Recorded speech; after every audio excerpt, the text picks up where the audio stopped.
Oi pessoal, tudo bem? Espero que todos estejam bem, estudando, fazendo os exercícios que a gente tem passado e proposto para vocês em casa. Nas últimas aulas, vocês receberam fichas que a gente aperfeiçoou e fixou os conteúdos que a gente trabalhou no colégio, mas a partir de agora a gente vai dar continuidade ao conteúdo e seguir com aulas aqui, com vídeo e exercícios, para a gente ver os assuntos que seguem o que a gente parou, tá? Então vocês receberam uma ficha hoje que tem como título Divisão em períodos da pré-história ou idade não escrita. Nas nossas últimas aulas aqui na escola, a gente viu, a gente começou a ver a forma de marcar o tempo, né? Então a gente estava trabalhando com linha do tempo e vocês nas aulas vocês viram que a gente numa linha do tempo pode marcar datas e acontecimentos importantes, a gente trabalhou com século, né? E agora a gente vai ver como essa linha do tempo, né, que a gente viu, ela pode ser usada para marcar não só eventos menores, mas como ela pode marcar algo bem maior, que nesse caso é a história da humanidade, né? Então, nessa ficha que vocês têm em mãos, a gente vai trabalhar sobre a periodização do tempo histórico.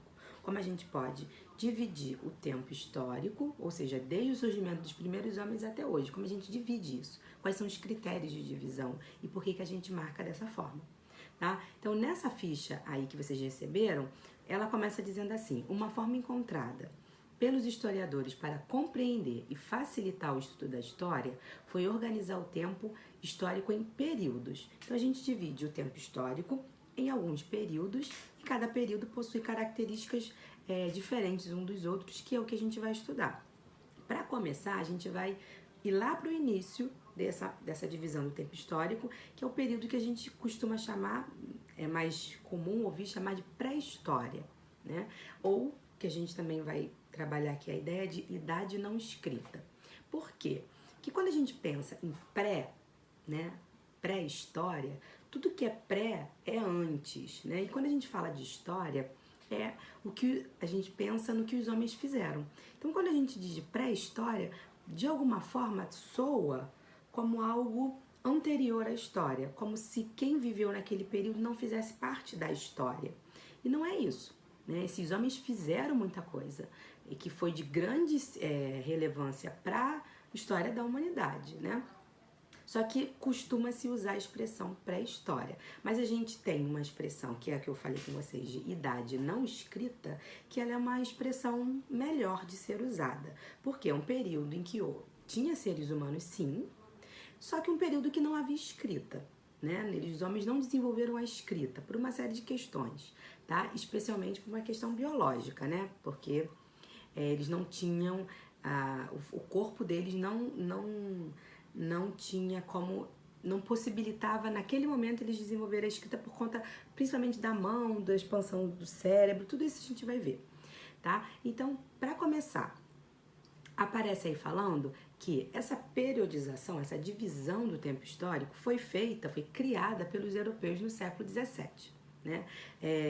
No século XVII, no século XVIII, eles começaram a repensar e a organizar o tempo em períodos. Então, como essa periodização foi feita por europeus, é óbvio que ela vai privilegiar, vai dar mais destaque aos acontecimentos da Europa, né? Então, a gente muitas vezes vê nessa divisão acontecimentos europeus tendo mais destaque do que acontecimentos de outras partes do mundo e outros que às vezes nem aparecem. Então, quando a gente pensa, por exemplo, vocês vão ver daqui a pouco, vai ficar mais fácil para entender quando vocês estiverem olhando a tabela que tem marcando a periodização toda certinha. Quando a gente fala de idade moderna, por exemplo, ou idade média, quando se fala de idade média, o que tem de Brasil, né? Os europeus chegaram depois, ok, mas tinha gente aqui e esses eventos muitas vezes não são privilegiados nessa divisão. Então, primeira coisa, essa divisão ela dá prioridade aos eventos europeus porque foi criada pelos europeus, tá? Então, a primeira coisa que a gente tem que ter em mente. Então, essa periodização se divide duas grandes formas. Então, a primeira, que é a idade não escrita ou pré-história, e história. O que diferencia uma da outra? A primeira, essa que a gente chama de idade não escrita ou pré-história, não havia escrita. E a história é o período em que existe a escrita. Tá? Então, a primeira informação sobre essa periodização que vocês têm que guardar. A pré-história não tem escrita e a história já havia escrita. É o que marca a divisão desses dois grandes períodos. E esses dois grandes períodos são divididos em outros períodos, que é o que a gente vai começar a ver aí. Se vocês seguirem a ficha, tem bem grande assim, divisão da história. Então tem a pré-história, né, ou idade não escrita, dividida em período paleolítico, ou idade da pedra lascada, período neolítico, ou idade da pedra polida, idade dos metais, e a história, dividida em idade antiga, idade média, idade moderna e idade contemporânea, que é a idade que nós vivemos hoje, tá? Então, para começar, essa divisão do tempo histórico em pré-história e história, quando a gente vai começar agora a trabalhar com a idade não escrita, com a pré-história. Então, a primeira coisa que eu comecei a falar com vocês, é para a gente repensar essa ideia de pré-história. A segunda coisa que a gente tem que repensar é o nome que a gente dá aos seres humanos daquele período. E muitas vezes as pessoas chamam esses seres humanos de homens das cavernas, né? É muito comum ouvir, os homens das cavernas. Por quê? Eram homens que em algum momento viveram sim em cavernas. Mas, de novo, é uma expressão muito negativa, que é relacionada com atraso, relacionada com algo que não é tão bom. Então, a gente vai trabalhar com outra palavra para se referir a esses homens. A gente vai chamá-los de hominídeos, né? Que é o nome mais correto para se tratar desses seres humanos, tá? Então, os hominídeos do período da Idade Não Escrita, eles sofreram uma evolução bastante significativa, né? A evolução humana, ela é constante, mas nesse período a gente consegue ver uma evolução bastante importante, como aparece para vocês na imagem aí da ficha, onde aparece a evolução humana, né? Em que aparecem os primeiros hominídeos que surgiram na Terra até os homens de hoje, como nós conhecemos. Quando a gente olha essa evolução, talvez a primeira coisa que chame a nossa atenção seja os primeiros homens que aparecem aí, que tem uma semelhança muito próxima de primatas, né? Que as pessoas chamam de macacos. Então, é uma outra coisa que a gente tem que pontuar aqui. Por essa evolução humana, que é uma teoria, né? Baseada numa teoria chamada evolucionista, por essa teoria, os seres humanos, eles vêm de uma evolução, né? Conforme foram passando os anos, os homens foram mudando, foram evoluindo e foram tomando as características e o formato que a gente tem hoje. Os primeiros homens, eles muitas vezes são associados aos primatas. Por quê? Porque os primeiros homens os primeiros hominídeos, eles têm um ancestral em comum aos primatas. Então, aquela ideia que muitas vezes aparece, os homens vieram do macaco, essa é uma expressão que não é correta. Porque os seres humanos não vieram diretamente do macaco, né? Os seres humanos vieram de um mesmo ancestral que os primatas, né, também têm em comum. Por isso, algumas semelhanças, principalmente nesses primeiros homens aí, esses primeiros hominídeos, né, que tem o corpo com muito pelo, que andam ainda muito encurvado, que andam apoiando nos braços. Conforme a evolução foi acontecendo e os homens foram se adaptando a outras realidades, essas características foram sendo perdidas. Porque os primeiros hominídeos têm muito pelo, né? Por quê? Proteção. Precisavam de proteção. Hoje a gente usa uma roupa, né? Eles não. Então esse pelo era para proteger. Conforme os anos foram passando, esse pelo foi sendo perdido porque os homens passaram a usar roupa, né? Mas a gente vai ver isso com um pouco mais de calma. Mas para vocês não esquecerem, tá?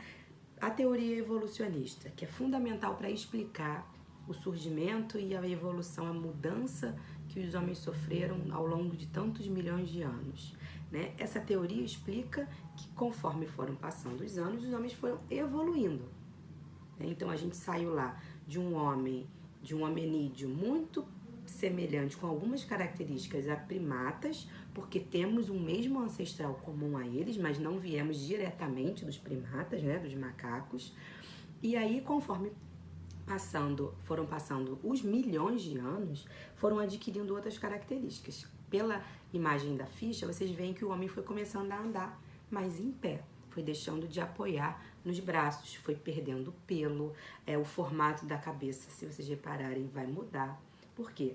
Aumentou, houve uma expansão do cérebro, que foi fundamental para o desenvolvimento de uma série de fatores durante o período da idade não escrita, né, da chamada pré-história, que é o que a gente vai começar a ver agora, tá? Então a gente vai, por essa divisão do tempo histórico que eu falei com vocês, a gente vai começar a trabalhar a idade não escrita pelo primeiro período que aparece aí, que é o período paleolítico, certo?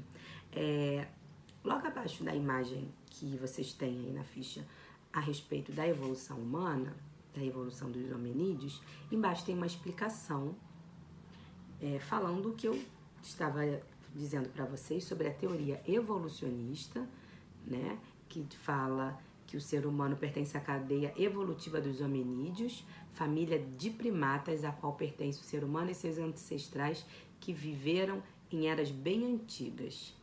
Para estabelecer essa linha, são estudados fósseis, especialmente ossos e dentes encontrados na região da Europa, Ásia e principalmente da África, além de vestígios de fogueiras, acampamentos e sepulturas. Esses são os elementos que os historiadores, arqueólogos utilizam para estudar e entender essa evolução humana. Mas a teoria que dá base é essa teoria chamada evolucionista. Existe uma outra teoria que a gente não vai trabalhar no colégio, uma teoria de uma explicação religiosa, que é a teoria criacionista, que os homens teriam sido criados por um Deus ou por um ser superior, mas essa teoria criacionista a gente não vai trabalhar aqui no colégio, a gente vai trabalhar com a teoria evolucionista, tá? Que explica a evolução dos homens ao longo dos milhões de anos. Nessa parte ainda da ficha, sobre a evolução dos hominídeos, eu quero que vocês leiam e vocês vão ver algumas características que esses homens tinham, né? Os homens, os primeiros, depois os que vieram um pouco depois, o que foi mudando. Eu quero que vocês deem uma lida no que aparece aí sobre os australopitecos, o Homo habilis, o Homo erectus, né? Para vocês verem essas diferenças até chegar ao homem como hoje, né? Que é o chamado Homo sapiens. O Homo sapiens é o último homem dessa cadeia de hominídeos, né? O homem chamado homem moderno, o homem como nós somos, né? Que se espalhou por todo o planeta e controlou, foi o primeiro a controlar uma série de fazer, na verdade, uma série de novidades, principalmente desenvolver a pintura, a escultura. É esse homem aí que desenvolveu várias formas de linguagem também. É esse último homem da cadeia evolutiva que vai desenvolver a escrita, né? E que vai dar passagem para o outro período que a gente chama de história, certo? Então, retomando o que eu estava falando sobre as características desses períodos da idade não escrita, a gente vai começar a ver o paleolítico, que é o primeiro período dessa idade não escrita e que apresenta características bastante importantes da gente retomar, da gente aprender aqui. Retomar não, né? Porque eu já comecei a falar, mas pra gente ver agora com um pouco mais de calma, tá? Na ficha de vocês diz assim: o paleolítico teria como marco o surgimento dos primeiros hominídeos na Terra há cerca de 7 milhões de anos e termina por volta de 8 mil anos antes de Cristo, com a invenção da agricultura. Nesse período, as baixas temperaturas da Terra obrigavam o homem paleolítico a viver sob a proteção das cavernas. Daí essa expressão, que muitas vezes é usada para se referir a esses homens como homens das cavernas, porque eles se abrigavam em cavernas mesmo para se proteger do frio, para dormir, porque era um período em que não havia casa, né? Não tinha casas como a gente conhece hoje, então eles se abrigavam mesmo nessas cavernas que eles encontravam. Uma das mais importantes descobertas dessa época foi o fogo. Com esse poderoso instrumento, os homens pré-históricos alcançaram melhores condições de sobrevivência mediante as severas condições climáticas. Qual é a grande importância aí do fogo para a evolução dos homens? É fundamental, porque a partir do momento em que esses homens passaram a observar a natureza, eles viam que quando caía um raio, pegava fogo, né? Então eles começaram a pensar na possibilidade de fazer também esse fogo, né? Muitas vezes a gente vê imagens em filmes dos homens pré-históricos, né? Dos hominídeos com pedra, né? Na mão, batendo aquela pedra até conseguir sair uma faísca, ou com gravetos, né, pedaços de madeira, que eles iam passando uma na outra pelo atrito para produzir o calor e produzir o fogo. Qual era a grande importância do fogo, né? Porque agora com o fogo, a partir do momento que eles conseguiram controlar o fogo com gravetos, especialmente com gravetos, os homens passaram a não precisar mais sair de um lugar por conta do frio, né? Então, vamos pensar aqui. Homens que moravam em campos abertos, no momento de frio, tinham que se abrigar em cavernas. Com o fogo, eles podiam não necessariamente ter que ir para essas cavernas. É claro que dentro da caverna com fogo ia ficar mais quente, né? Mas o fogo, ele foi fundamental para aquecer esses homens e para eles passarem também a comer cozido, porque até então eles comiam tudo cru, né? Não tinha como cozinhar nada, porque eles não tinham controle do fogo. Quando alguma coisa pegava fogo, depois aquilo apagava. Eles não tinham controle. Eles passaram a ter e passaram a conseguir produzir esse fogo a hora que quisessem. Então agora eles passaram a poder comer cozido. E não só isso, o fogo também se tornou uma ferramenta de defesa contra ataques de outros animais, que eles podiam com o fogo espantar esses outros animais que vinham atacá-los, né? Então o fogo foi de forma fundamental e muito importante para a evolução humana nesse primeiro período que é o Paleolítico, tá? Seguindo aí o que aparece para vocês acompanharem a leitura, o que eu falei já para vocês, eles descobriram que o atrito entre dois pedaços de madeira seca aumentava a temperatura e produzia a chama, que podia ser ativada pelo sopro. Observaram que o choque produzido entre duas pedras produzia faíscas e que se colocassem folhas e galhos secos próximos dessas faíscas, conseguiam o fogo. Depois que o homem descobriu sua utilidade como acendê-lo, passou a assar a carne e a cozinhar vegetais. Junto ao fogo se reuniam, descansavam e se protegiam do frio e dos ataques de animais ferozes, né? O que eu estava falando com vocês. Sem contar com a técnica de produção agrícola, o homem vivia deslocando-se por diversos territórios. Então, praticantes do nomadismo. O que significa isso? Isso é muito importante, a gente precisa parar para explicar com um pouco mais de calma. Os homens do período paleolítico, eles viviam como seres nômades. O que significa isso? Eram pessoas que mudavam de lugar conforme a necessidade. Eles não tinham uma moradia fixa. Então, quando acabava a comida num lugar, eles tinham que ir para outro lugar conseguir comida.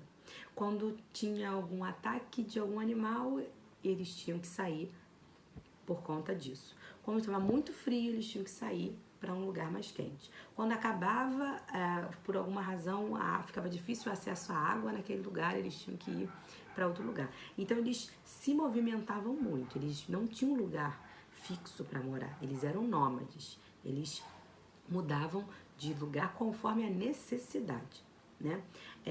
Então esses homens, eles, quando os recursos naturais à volta deles se esgotavam, eles estavam ameaçados, eles saíam para outros lugares. O nomadismo, né, ser nômade, é uma grande característica dos homens do Paleolítico. Então a gente falou que eles, no Paleolítico, conseguiram controlar e produzir o fogo, e esses homens eram nômades. Então são duas características principais desse período. Então guardem aí o fogo, né, que os homens conseguiram produzir, e a característica desses homens de serem nômades, não terem moradia fixa, né? Tá bom? Então, seguindo aí, praticantes do nomadismo, ou seja, eles eram nômades, os grupos paleolíticos utilizavam dos recursos naturais à sua volta. Depois de consumi-los, migravam para regiões que apresentavam maior possibilidade de frutas, caça, pesca. Para fabricar suas armas e utensílios, os homens faziam uso de ossos, madeira, marfim e pedra. Em razão dessas características da cultura material do período, também costumamos chamar o Paleolítico de período da pedra lascada. Por quê? Os homens usavam a pedra lascada como ferramenta. A pedra lascada é uma pedra que não tem um formato muito pontiagudo. É uma pedra que foi só lapidada, pouco lapidada, e que é utilizada como ferramenta para cortar, para se defender, para bater em outros animais, né, de defesa mesmo. Então, por essa característica desse formato da pedra, o período também recebe o nome de Paleolítico ou Idade da Pedra Lascada, que é aquela pedra que não tem um formato muito bem definido, tá? Por volta de 4.000 anos, os povos do Paleolítico começaram a viver em grupos mais numerosos. Ao mesmo tempo, começaram a criar novas moradias feitas a partir de gravetos e pele de animais. Uma das grandes fontes de compreensão desse período é encontrada nas paredes das cavernas, onde se situam as chamadas pinturas rupestres.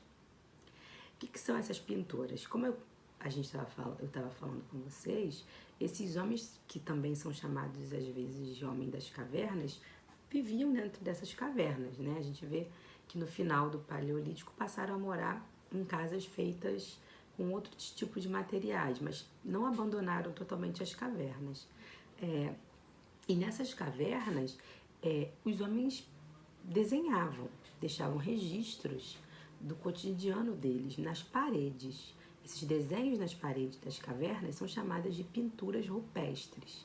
Essas pinturas, eles retratavam o dia a dia deles, a caça, eles retratavam eles em grupos, né? E são pinturas de grande valor para a gente entender como esses homens viviam, já que não havia escrita. Essas pinturas são uma forma importante da gente entender o cotidiano desses homens desse período tão antigo, né? E essas pinturas, elas às vezes, eles representavam diversos animais, representavam a caça também, outras situações deles, a guerra, né, com eles com outros animais, né? Não a guerra como a gente pensa hoje, a guerra, um exército, não. Uma guerra mesmo, a luta de sobrevivência. E nelas a gente tem informações desse cotidiano desses homens. Então são pinturas muito importantes para a gente entender a vida desses homens. E elas acabaram sendo preservadas, porque como foram feitas no interior das cavernas, elas existem, muitas delas existem até hoje. Então, quando a gente tem a possibilidade de visitar, ou pela internet mesmo, a gente acessar a essas imagens, a gente vê que muitas delas estão até bastante preservadas para o tempo que elas têm, porque ficaram dentro dessas cavernas, né? Então, a gente falou de algumas coisas aqui, e só para retomar, essas características fundamentais do período paleolítico, né? A dominação, né? A fabricação do fogo, a característica dos homens de serem nômades, né? Não terem moradia fixa, e as pinturas rupestres, tá? São 3 características muito centrais e fundamentais para a gente estudar o período. Vocês têm que ficar atentos a elas e ler com atenção a ficha para não esquecer esses pontos que são muito centrais, tá bom? Na próxima vez, na próxima aula, a gente vai seguir com o próximo período da Idade Não Escrita, né, da pré-história, que é o Neolítico. A gente vai ver o que aconteceu ali no final do período Paleolítico, ou Idade da Pedra Lascada, o que aconteceu ali que possibilitou uma mudança. O que aconteceu ali? O que aqueles homens conseguiram mudar? O que eles evoluíram que faz a gente mudar de período, passar do Paleolítico para o Neolítico. Então, essas características do finalzinho do Paleolítico e que vão levar a uma nova periodização, que é o Neolítico, é o assunto que a gente vai ver na próxima aula, tá? Por agora, vocês vão fazer a leitura da ficha com atenção, prestando atenção na divisão do tempo histórico, desde o que eu falei lá no início, prestando atenção nas divisões do tempo histórico, da Idade Não Escrita e da história, como tudo isso é dividido. Prestar atenção na divisão da Idade Não Escrita nos 3 períodos, né? Na idade, no Paleolítico, Neolítico e Idade dos Metais. Prestar atenção também para a evolução humana, com a ideia do evolucionismo, como os homens evoluíram. Tem que ter atenção a essa parte da leitura da ficha e da imagem, para vocês verem essas características que os homens foram evoluindo ao longo dos anos. E as características do Paleolítico, essas primeiras características, né? Na próxima vez que eu estiver falando do Neolítico, a gente vai voltar a alguns desses aspectos ainda. Mas agora vocês precisam ler com atenção para que na próxima aula esteja mais tranquilo, porque a gente vai precisar dessa primeira base do que eu estou falando aqui, para a gente conseguir comparar com o Neolítico e vocês verem a evolução, ver o que foi modificado, certo? Então, por agora é isso. Vocês vão fazer a leitura e na próxima aula a gente vai ver o Neolítico, o que esses hominídeos fizeram para a gente mudar para um novo período, certo? Boa leitura, bons estudos e até o próximo vídeo. Beijo, tchau!